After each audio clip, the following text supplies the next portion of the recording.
Hello everyone. So continuing on in the series where I discuss and read through papers. In this video we're going to go over the paper Racial Bias in Hate Speech and Abusive Language Detection Datasets. This paper is by Thomas Davidson, Devasmita Bhattacharya and Ingmar Weber, and this is a very famous paper and it pointed out some very prominent problems with the datasets which were used to train models on, and that bias in the dataset, the racial bias, then propagates to the model itself. So the model itself is biased inherently. All right, and this paper is from 2019. So let's begin with the abstract. They discussed that technologies are being developed to detect bias, and they examined five different sets of Twitter data which were annotated for hate speech and abusive language, and then they trained classifiers in the dataset on the tweets written in African American English and compared it with those written in Standard American English. So the difference is that there are some dialect differences or some differences in sentence construction or word usage which may be present in different kinds of English. So for instance, even if you have British English or American English, there are some totally different usages, right? So in this paper, they focused on African American English and Standard American English, and they also noticed that the classifier trained on them tends to predict that tweets written by African American English are abusive at substantially higher rates. And when they tried to look into the root cause, they identified that this is a consequence of biased data.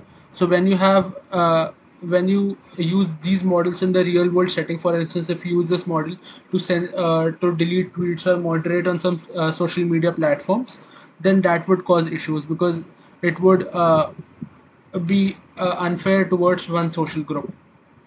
So consequently, these systems may discriminate against groups who are often the targets of abuse, which we are trying to detect. So basically, what they're trying to say is some groups which are often targeted by other groups may get double targeted by those groups as well as the model, because the model will also be biased because of the data set it was trained on.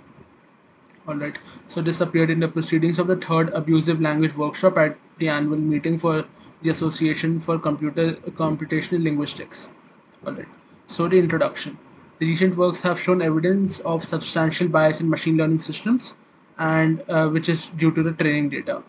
This includes both supervised and unsupervised natural language processing systems.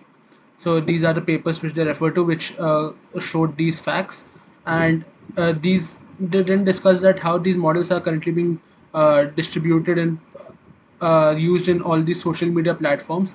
And when the model's aim is to detect abusive language, then if it directly targets a section of society by inherently recognizing some of the non-abusive texts as abusive, then it is not performing the task it was supposed to.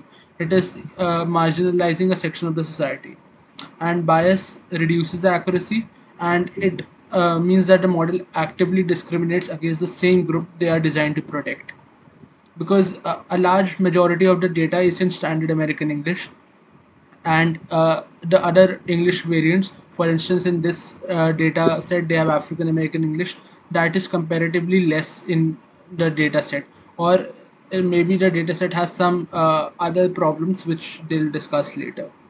Alright, so our study focuses on racial bias in hate speech and abusive language detection datasets. So datasets which they use are by Wasim from 2016, Wasim and Hovey 2016, Davidson et al. 2017, Goldberg et al. 2017, and Fonta et al. 2018. So all of these are very famous datasets and they are used today as well. And they are all Twitter collected. So their focus is on Twitter, and they train classifiers using these datasets and see how they perform on tweets written in African American and Standard American English. They also use demographic information, so which tweet was written by whom. They use bootstrap sampling to estimate the proportion of tweets in each group that each classifier assigns to each class, and they find evidence of systematic racial bias across all the classifiers, with African American English tweets being predicted as belonging to some negative class like hate speech or harassment, much more than Standard American English tweets. So AAE stands for African American English and SAE stands for Standard American English. In most cases, the bias decreases in magnitude when we condition on particular keywords which may indicate membership in negative classes, yet it still persists. So basically what they're trying to say is there might be some words which may be leading to this misclassification. For instance, there might be some words which are present in African American English which have a negative connotation to them, but when being used in the African American English tweets, they do not hold that negative meaning. They are just a part of the daily lingo. So, just to give you an example, there might be some words which are really which people don't really use with strangers or in a professional setting, but when you are with your friends, you often might be using those words, right? So you can sort of correlate it to that those words are one of the reason why these tweets are being misclassified. But that is not all, as they say that even if they condition against it, this bias still persists, and we expect that these bias will result in racial discrimination if classifiers trained on any of these datasets are deployed in the field. So this is a very huge, very big challenge, because first of all, collecting these data sets wasn't an easy job. It took months and years of efforts to build these datasets, and now we realize that using these datasets is not really solving the problem. It might solve the problem to some extent, but it might just marginalize the group we wanted to protect even further. Okay, so the related works are so they say that this is coming to attention more recently. Bias often derives from the data use. So when, for example, in this paper, they show that facial recognition technologies performed worse for darker skinned people, particularly darker skinned women, due to disproportionate presence of white male faces in the training data. So when the model is not accustomed to seeing some sort of data, then it will much likely perform worse on it. That is why a major aim of machine learning is to have as diverse data as possible, so that the model can handle all sorts of uh, data and make meaningful predictions rather than making useless predictions. NLP systems also inherit bias from the data they are trained on. So, in unsupervised learning, word embeddings often contain biases which persists even after attempts to remove them. So, when essentially the machine does not really recognize words, right? You cannot tell a machine that if the sentence is "I am a boy," then the machine does not understand the sentence "I am a boy." The machine takes it as a set of ones and zeros or vectors or something of that fashion, right? So everything boils down to ones and zeros at the end, but to give the data to the machine in some meaningful fashion, word embeddings are used. So let me just show you an example. Word embeddings.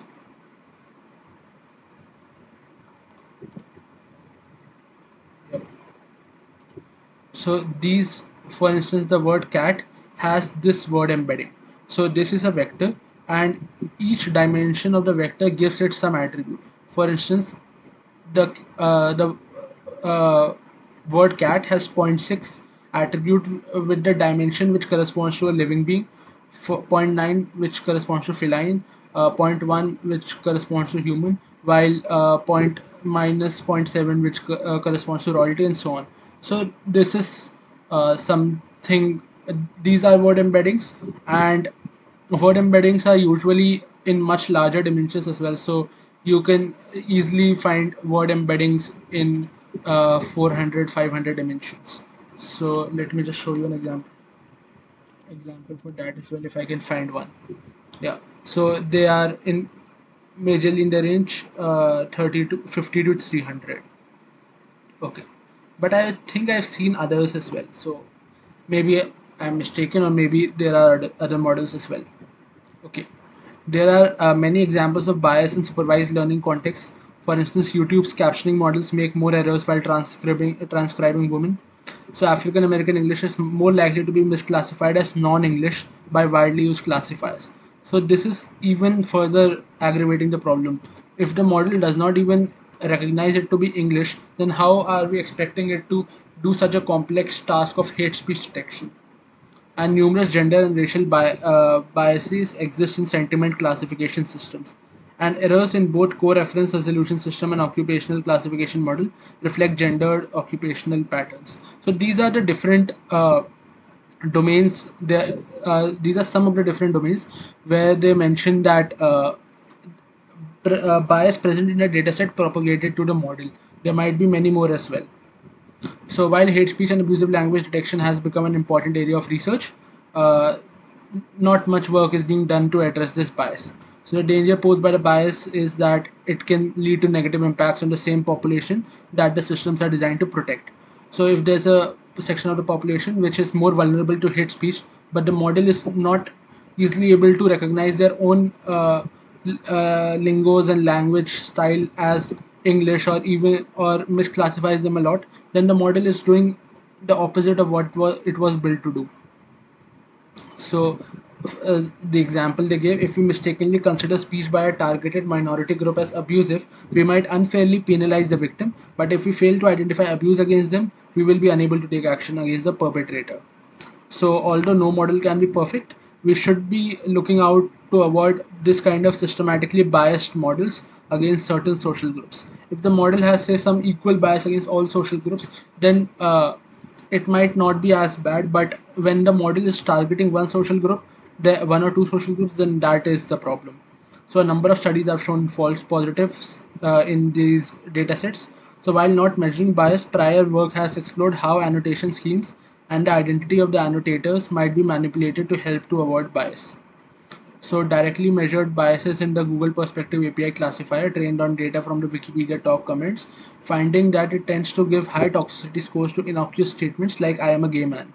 Okay, so what they're trying to say here is that although the work which they are doing is relatively new, but more work has been done in this domain, and one of the key works was to identify the and use the identity of the annotators. The annotators who had created a data set and made labels for the data points, and it might be tweaked to avoid bias.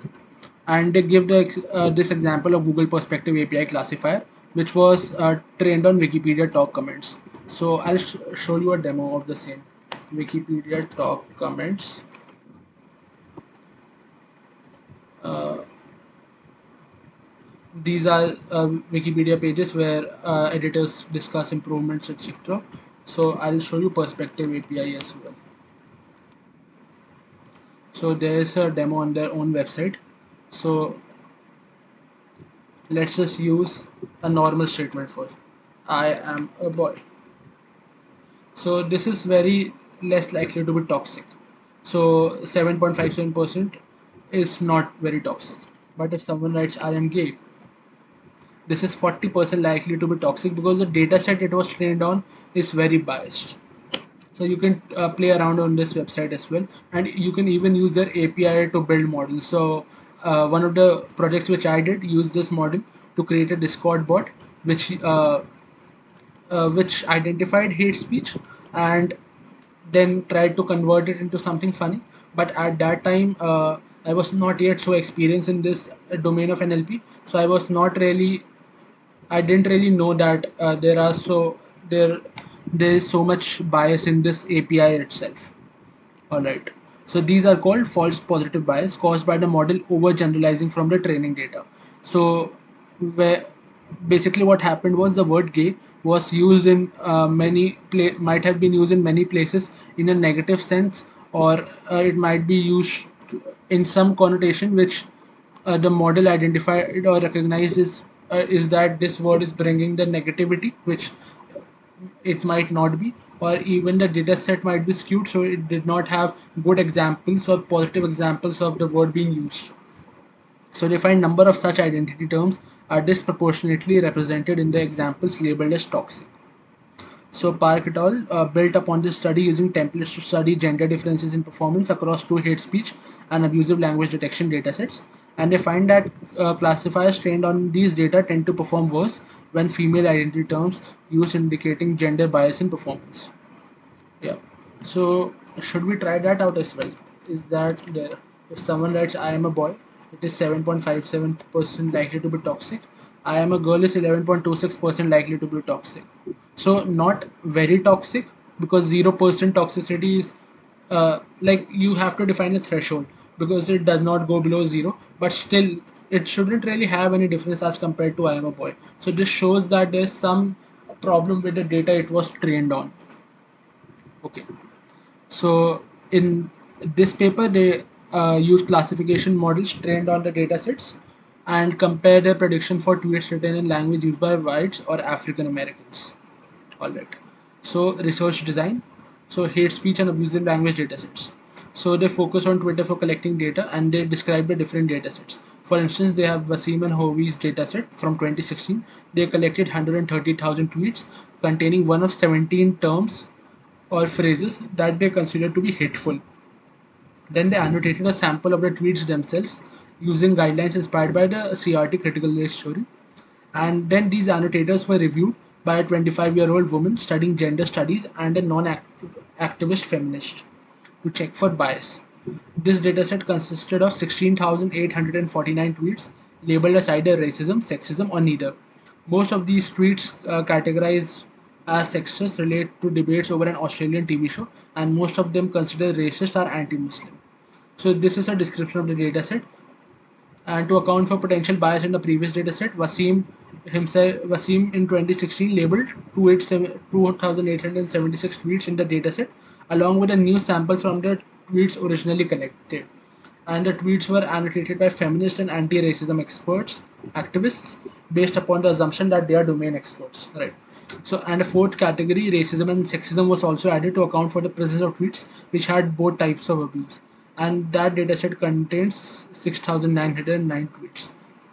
So this dataset is an extension of this dataset.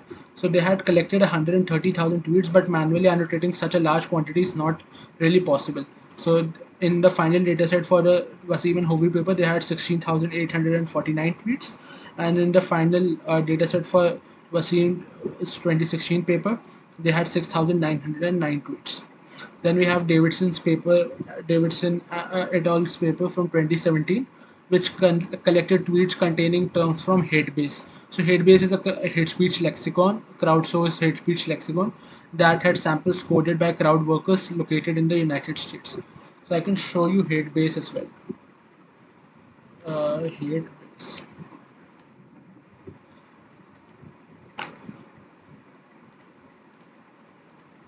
Back to Google.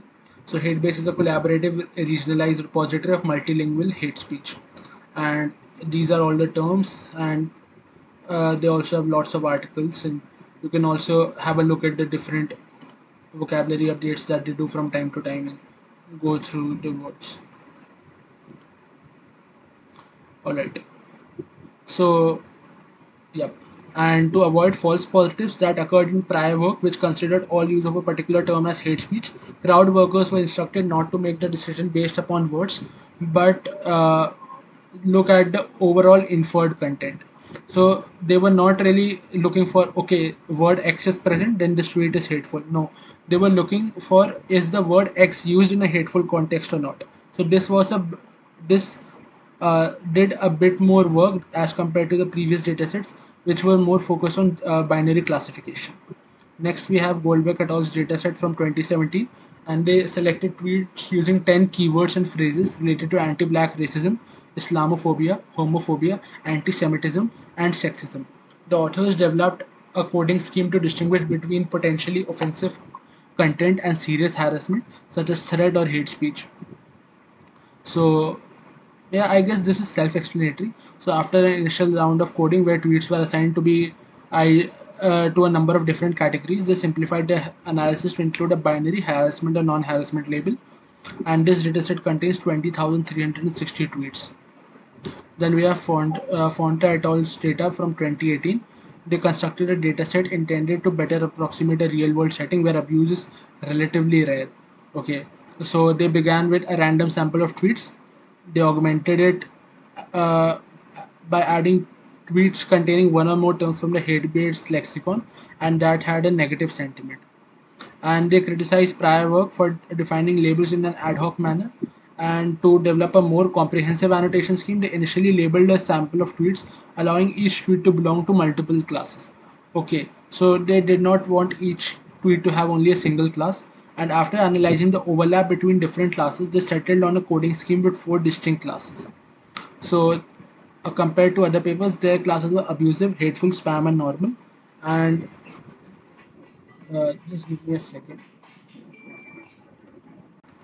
Yeah, I'm sorry for that. I just got a call. Yeah. So we were here. So in this paper they use the dataset which they published containing 91,951 tweets coded into these categories by crowd workers. Right.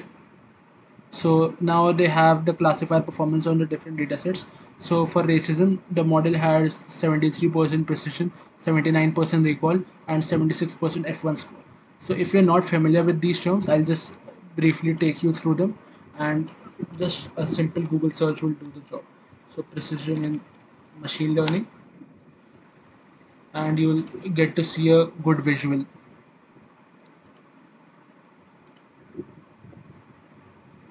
So you can check out this blog. I'll just go to that part. Yeah. So there are some true positives which are actually positive, and the model also predicts them to be positive. Then there are true negatives which are actually negative, and the model predicts them to be negative. Then there are false positives that the model predicts to be positive, but they are actually negative.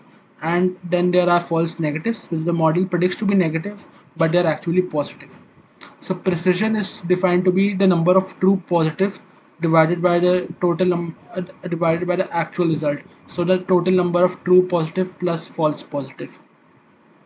So if there were 10 positives and the model predicted 5 more positives, then this would be 10 upon 15.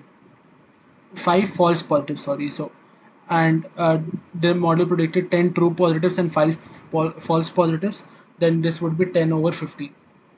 Then we have recall, which is the number of true positives upon the number of true positives plus false negatives. So these should have been classified as positive, but the model considered them to be negative. And then finally we have accuracy. Accuracy is the number of true positive plus true negative upon total. So uh, okay, we also have the F1 score. So the F1 score is also pretty simple. So we use the simple formula 2 into precision times recall upon precision plus recall. So you can just use these to compute that. So we have the following. We have the classification of the different classes by different classifiers. Alright. So now they discuss the part of training classifiers. So for each dataset, we train a classifier to predict the class of unseen tweets. They use regularized logistic regression with bag of words features. So this is quite common. Then they expect, while we expect that we could improve predictive performance by using more sophisticated classifiers, we expect that any bias is likely a function of the training data itself rather than the classifier, right? So the classifiers themselves do not have bias, which so they assume, and that is quite a reasonable assumption because the classifiers are mathematical models. Their bias comes from the data set, and although features like word embeddings can work well for this task, they wanted to avoid inducing any bias by using pre-trained embeddings. So pre-trained embeddings themselves might have some bias, or might have lower the bias from the data set or something of that sort, so they stayed away from it. So pre-trained embeddings are things like the word embeddings which I showed you earlier. They pre-process each tweet by removing the excess white space, replacing URLs and mentions with placeholders. Then they tokenize them, stem each token, and construct n-grams with a maximum length of 3. Okay, so let's just look at them step by step. Tokenization is just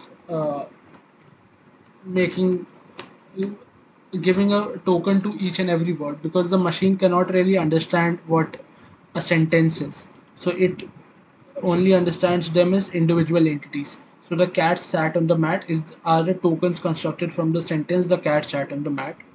Then we have stemming each token. So stemming is taking the word to its root.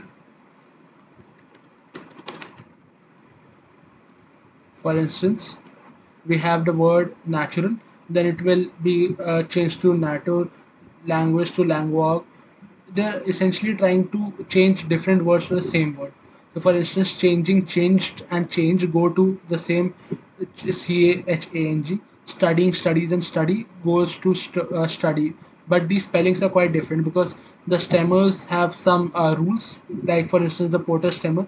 If you go ahead and look for the rules, then it has tons of rules. I'll just show them to you.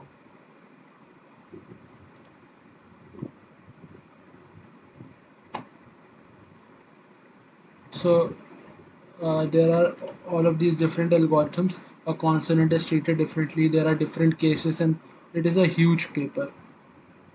So, and these are things from the 80s. So now some large models such as BERT do not even do this kind of stuff. Then they construct n-grams. N-grams are nothing but for instance, you have the sentence "I am a boy." Unigrams would be each word separately. So I am a boy. All of these separately would be unigrams. You bigrams would be things like I am as one, am a as one, a boy as one. And since they go to the maximum length of three, so a trigram would be I am a boy. All of these are trigrams, and they use 80% of each dataset to train and the rest as validation, pretty standard. Each model is trained using stratified five-fold cross validation, and this is, I expect you to know these things because these are like very basic machine learning concepts. These were also easier, but these were easier to explain, so I did. But explaining a stratified cross validation model would be difficult for me right now because this is beyond the scope of the video. And then they conduct a grid search over different regularization strength parameters to identify the best performing model. And finally, for each dataset, we identify the model with the best average F1 score and retrain it using all of the training data. So this is quite common. You do not want to use a test set to evaluate your model every time. You evaluate on a validation set which was created from your training data, and then when you find the best model on that training data, then you retrain it with the entire training data and without using any validation data. The performance of these models on the 20% held out validation data is reported in table 1, and overall we see varying performance. So these are the performances on the validation data. Uh, okay, did I just right. I think I misspoke. Basically, they train on the 80% test, 80% training data, and they use the remaining as the validation, which is essentially the test data. So when they have the best accuracy on that training data, then they use the entire data set to train the model for further use. In particular, we see that hate speech and harassment are particularly difficult, and since we are primarily interested in within classifier between corpora performance, any variation between classifiers should not impact our result. Right. Then they discuss the race dataset. So we use a dataset of tweets labeled by race from Blodgett et al. To measure racial bias in these classifiers. They collected geolocated tweets in the United States. So they've trained the model on these datasets, and now they're going to try to test it on this different data set. And they collected a geolocated tweets in the United States and matched them with demographic data from the census on the population of non-Hispanic whites, non-Hispanic blacks, Hispanics, and Asians in the block group where the tweets originated. So they are looking at the demographic of the demographic of the location where the tweet was tweeted from. Then they identified words associated with particular demographics and trained a probabilistic mixed membership language model. So basically, some type of words might be much more used in some state compared to some other state. So they were trying to account for that, or some locality even. For instance, the locality belonging to some community might be using words in some different fashion. This model learns demographically aligned language models for each of the four demographic categories and is used to calculate the posterior proportion of language from each category in each suite. Their validation analysis indicate that tweets with a higher posterior proportion of non-Hispanic black language exhibit lexical, phonological, and syntactic variation content with the prior research consistent with the prior research on African American English.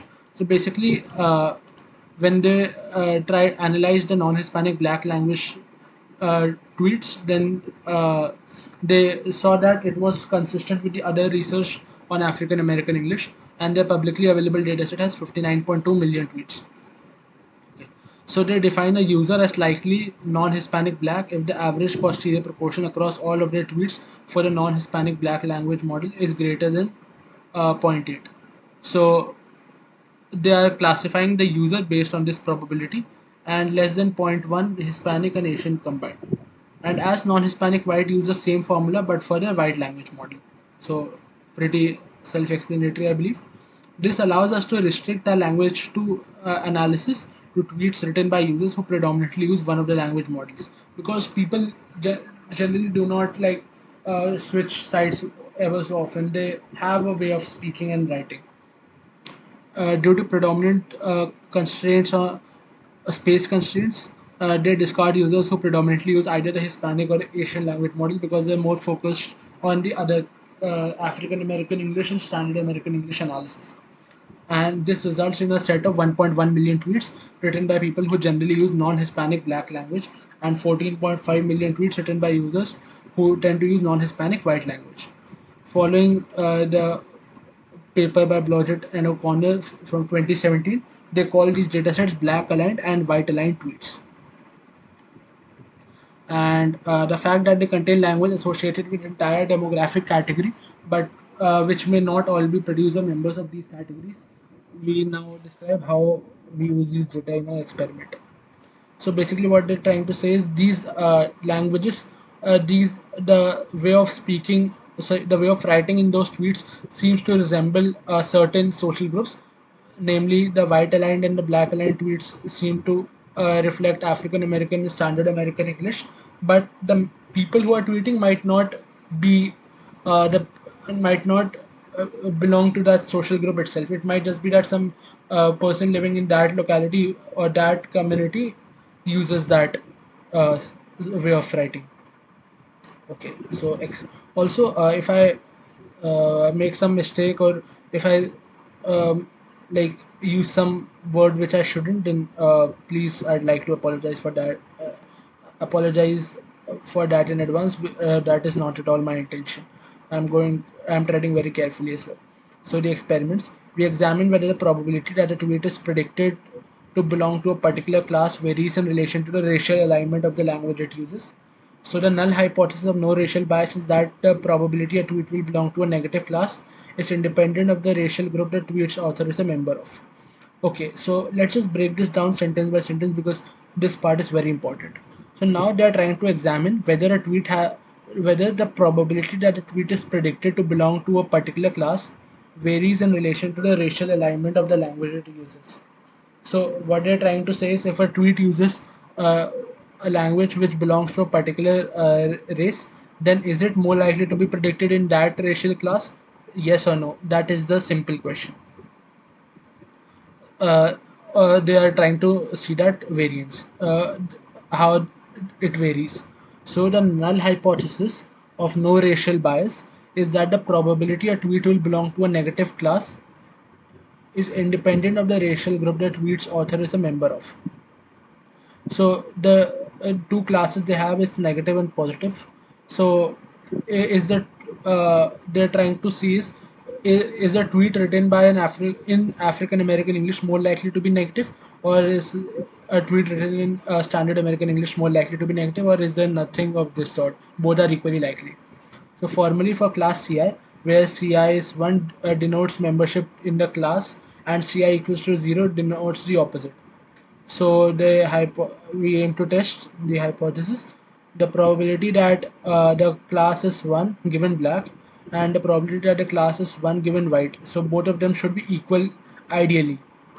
And if this is the probability that the class is 1 given black is greater, then the difference is statistically significant. That is also important. A very minor difference does not matter. Then we reject the null hypothesis in the favor of the alternate hypothesis that black aligned tweets are classified into the class CI, which is this class, more often as compared to white aligned tweets. And this is the other hypothesis, vice versa. So this might seem like a huge mathematical pain to deal with, but this is pretty easy. The classes here are, I believe, the two classes, is it hate speech or not. So we should expect that white aligned tweets are more likely to use racist language or hate speech than black aligned tweets, given that African Americans are often targeted with racism and hate speech. So, however, for some classes like sexism, we have no reason to expect there to be racial differences in either direction.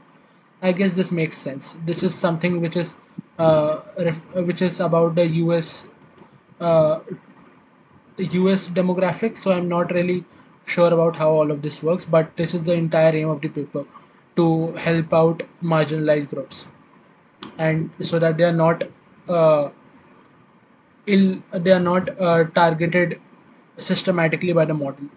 So to test the hypothesis, we use bootstrap sampling to estimate the proportion of tweets in each dataset that each classifier predicts to belong to each class. So this is, I guess, self-explanatory. So they draw n's random samples with a replacement of k tweets from each of the two race corpora, where n is n and k are 1,000. So for each sample, we use each classifier to predict the class membership of each tweet. So now you might think, which classifier are they using? They are using these classifiers. The classifiers trained on these five different data sets. Uh, then for each sample, we use each classifier to predict. Okay, and for each classifier class pair, we thus obtain a pair of vectors, one for each corpus, each containing n sampled proportions. So basically, for each classifier class pair, the predicted class membership pair, we thus obtain a pair of vectors, one for each corpus, each containing n sample proportions. The bootstrap estimates for the proportion of tweets belonging to class I for the group uh, black and white are calculated by taking the mean of the elements in the vector. We then use a t-test to test whether the difference uh, okay, to measure this difference and calculate the ratio, which shows the magnitude of difference. Values greater than 1 indicate that the black aligned tweets are classified as belonging to class I at a higher rate than white aligned tweets. Okay, so if this is too much to take in, I'll just break it down for you. Classes are different things they can test on. For instance, the class can be racism. Is the tweet racist? There, a CI of 1 would mean, is the tweet racist? A CI of 0 would mean, is the tweet the tweet is not racist. The class can be sexism. So a CI of 1 there could mean that the tweet is sexist, but a CI of 0 there could mean that the tweet is non-sexist. Then they're using this self-explanatory thing that if the probabilities are equal, then the model is not biasing. If the probability that it is attributing a particular tweet to a class more, then the model is more biased. Okay, so we also conduct a second experiment where we assess whether there is a racial bias conditional upon a tweet containing a keyword likely to be associated with a negative class. So now they are checking, are there certain words which are bringing in these differences. While differences in language will undoubtedly remain, this should help to account for the possibility that results in experiment 1 are driven by differences in the test distribution of the different classes of interest or the words associated with these classes in the corpora. So what they're trying to say is, although there will be differences even if they remove those words, this is just trying to show us that the results of experiment 1 are they totally being caused by the presence of certain words only and being driven by them, or are the reasons different? Is the word distribution actually making all the difference here? So for classifier C and category I, they have again the hypothesis, and they evaluate it just as for any given t, so for a given word, I believe, for a given term. And we conduct this experiment for two different terms, each of which frequently occurs frequently enough in the data to enable our bootstrapping approach.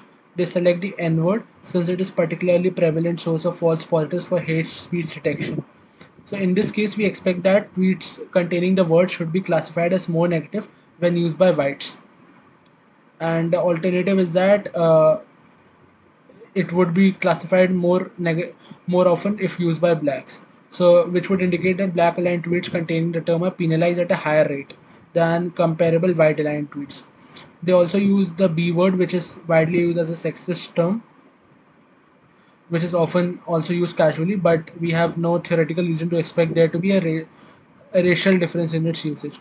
So what they're trying to say is that the N word might have a racial difference, that some racial group might be using it more often, but for the B word, which is a sexist term, they do not think that there should be. They think that there should not be any racial difference. So the term N-word was used in 2.25% of black aligned and 0.15% of white aligned tweets. And the term B-word was used in 1.7% of the black aligned and 0.5% of the white aligned tweets. This is a substantial difference in the distribution of these words alone. So it seems that the N word is used more often in black aligned tweets. Uh, uh, it might just be that it is a part of the way of speaking, or it is more, or it is present more often in a non-negative sense. But maybe in the white aligned tweets, it is present in the negative sense. So since they have such a distribution, they want to use they use a subsample of the data, and they use a smaller bootstrap sample, drawing 100 tweets each time.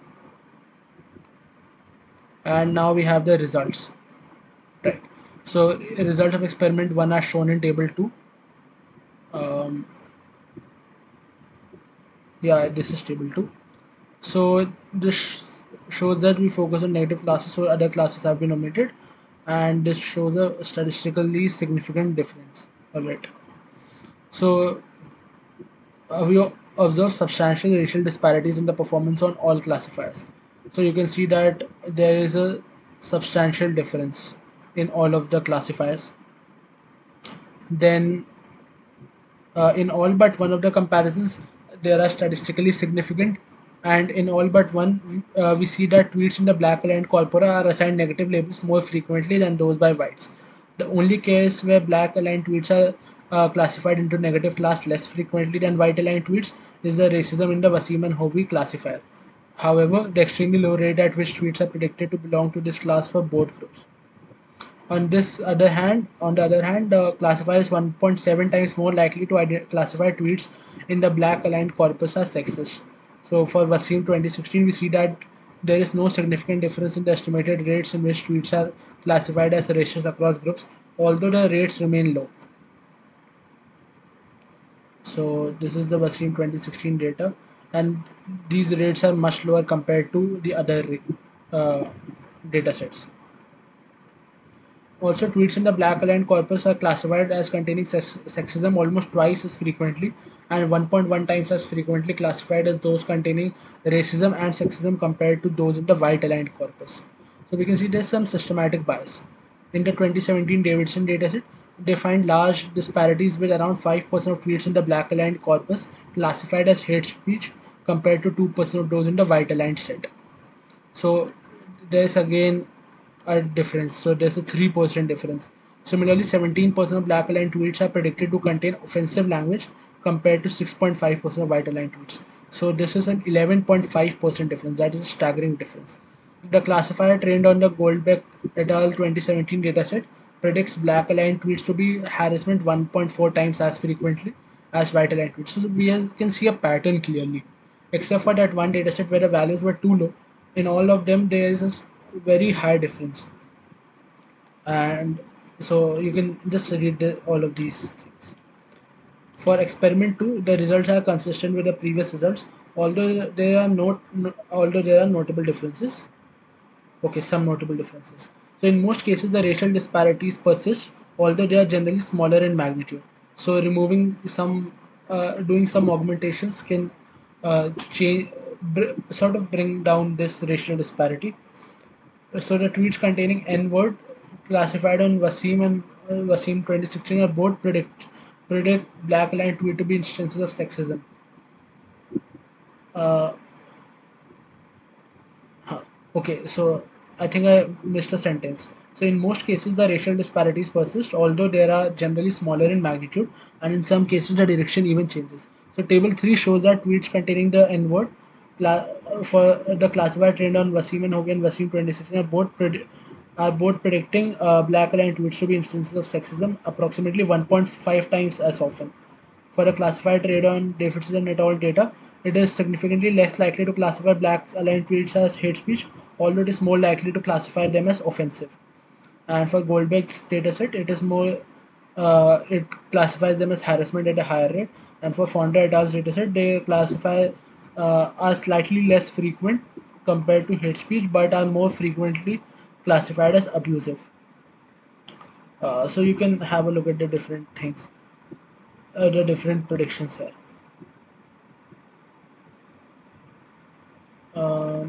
right? And then we have the same for the B word as well.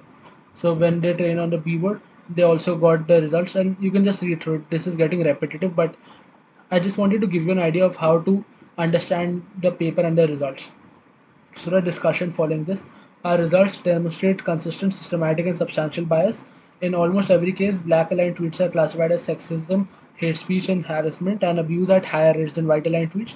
To some extent, the results in the first experiment may be driven by underlying differences in the rates at which speakers of different dialects use particular words and phrases. Right. For example, the N word appears 15 times as frequently in the black aligned corpus. However, a second experiment shows that these disparities tend to persist even when comparing tweets containing keywords likely to be associated with negative classes. So while what they're trying to say is even if they use tweets which contain the words which they predicted are creating this negative connotation for the model, even then the black line tweets are much more likely to be misclassified, are classified as hate as compared to white aligned tweets. Alright, while some of the remaining disparities are likely due to difference in the distribution of other keywords, we did not condition on. We expect that other more innocuous aspects of language may be associated with negative labels in the training data, leading classifiers to disproportionately predict the tweets by African Americans belonging to negative classes. So classifiers trained on Wasim's two datasets only predict a small fraction of the tweets to be racism.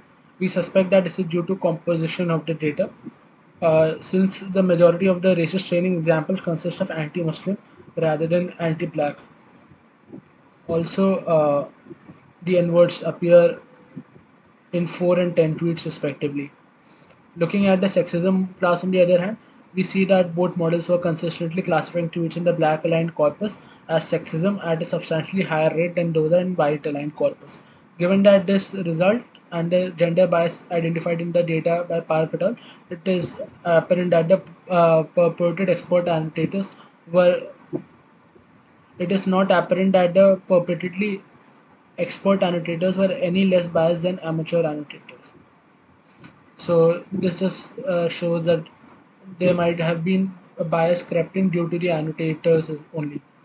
This is one of the theories. The classifiers trained on Davidson et al. 2017 shows large disparities as well in experiment 1. So black aligned corpus tweets are classified as hate and all is at a higher rate. First, the dataset contains a large number of cases where African American English is used. Secondly, many of the African American English tweets contain the N and B word and thus frequently associated with hate speech and offensive classes, resulting in false positive bias, but they might not be used in a negative sense, I guess. So they might just be a part of the lingo. On the other hand, a distinction between hate speech and offensive language appears to hold up to scrutiny. While a large proportion of tweets in experiment 2 containing the N word are classified as hate speech, the rate is substantially higher for white aligned tweets. Without this category, we expect that many of the tweets classified as offensive would instead be mistakenly classified as hate speech. Alright.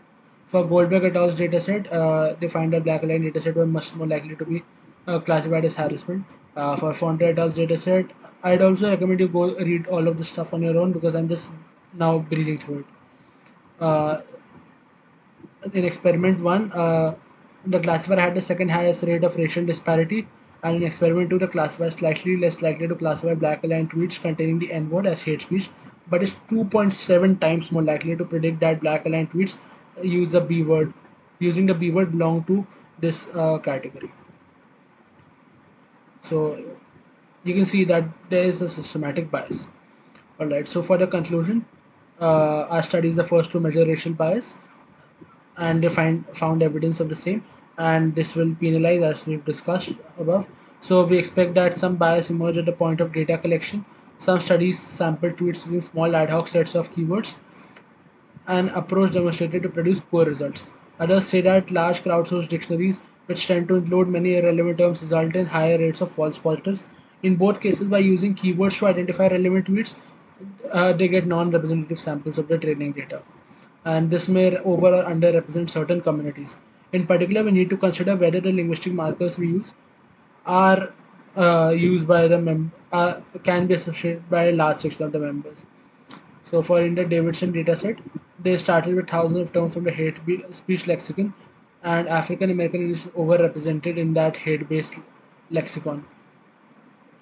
in the dataset because some keywords associated with the speech community were more frequently on Twitter. Secondly, we expect that the people who annotate data have their own biases. So the annotators have their bias. Even classifiers trained on export label data uh, has a, three times flag. So while we agree that there is value in working with domain experts, there might be some bias being brought by them. Further work is therefore necessary to understand how to integrate expertise as well. For example, 48% of the workers employed by Fonta et al. Were located in Venezuela, but the authors did not consider this affected their results because they might not be very good at the work which they are going to do. They might not be very up to date with the American demographics. There is substantial variation in the rates of class membership across classifiers and dataset. So in experiment 1, the rates at which tweets were assigned to negative classes varied from 1 to 18%. Some of the low proportions may indicate a preponderance of false negatives due to lack of training data, suggesting that the models may not be able to sufficiently generalize beyond the data they were trained on. So the high proportion may signal too many false positives, which may result on oversampling of abusive language in the labeled datasets. Alright, it makes sense. Fonda et al. Claim that on average between 0.1 and 3% of tweets are abusive, depending upon the category of abuse. Identifying such content is therefore a highly imbalanced classification problem because that means between 99.9 and 97% tweets are non-abusive. So they're even naive. So like there's a high chance of misclassifying. So when labeling datasets and evaluating our models, we must pay more attention to baseline rates of users of different types of abusive language. All right. Finally, we need to carefully explore how contextual factors such as the N-word may be causing this issue.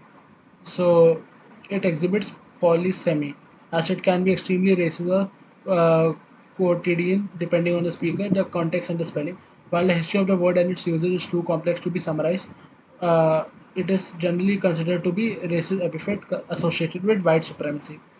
So prior work has confirmed that the use of the variant online is considered to be hateful, although not always the case. For example, when a victim of abuse shares an insult they have received, right? So it might be that a person is saying that today I got to hear this racial slur to my face, but the model just picks up that racial slur and misclassifies it. So indeed, our results indicate that it is used far more frequently in black and white tweets, although it is still used by many white people. Despite this distinction, some studies have considered the variant to be helpful. The approach results in higher rates of false positives of hate speech.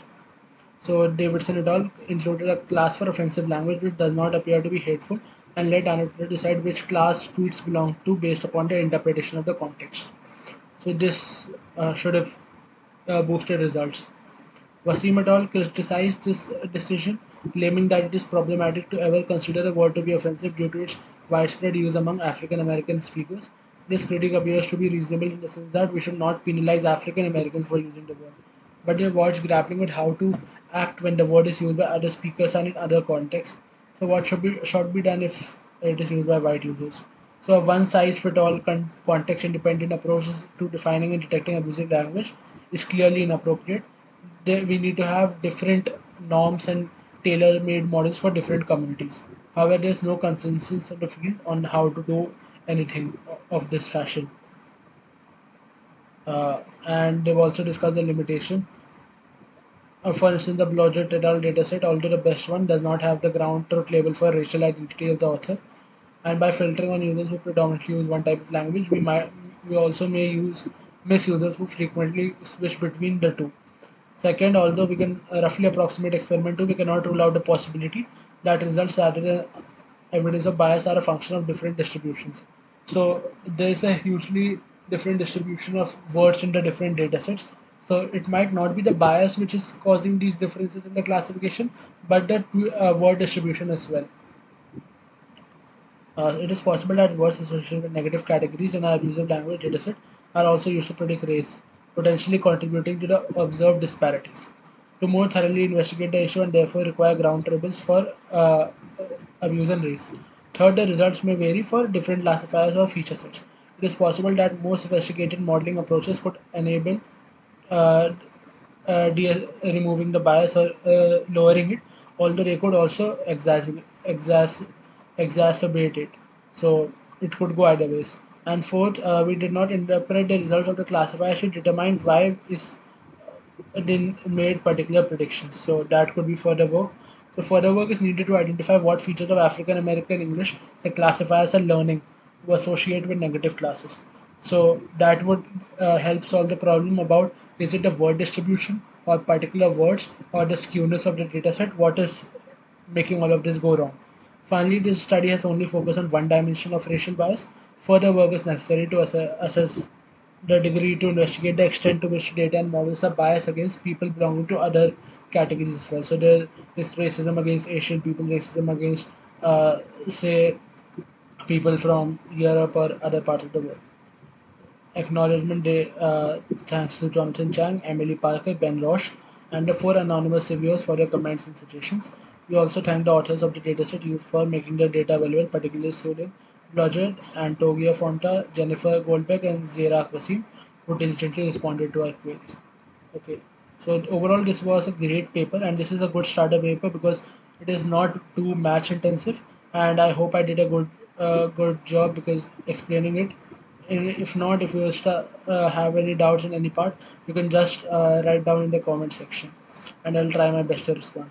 So thank you guys, and see you next time.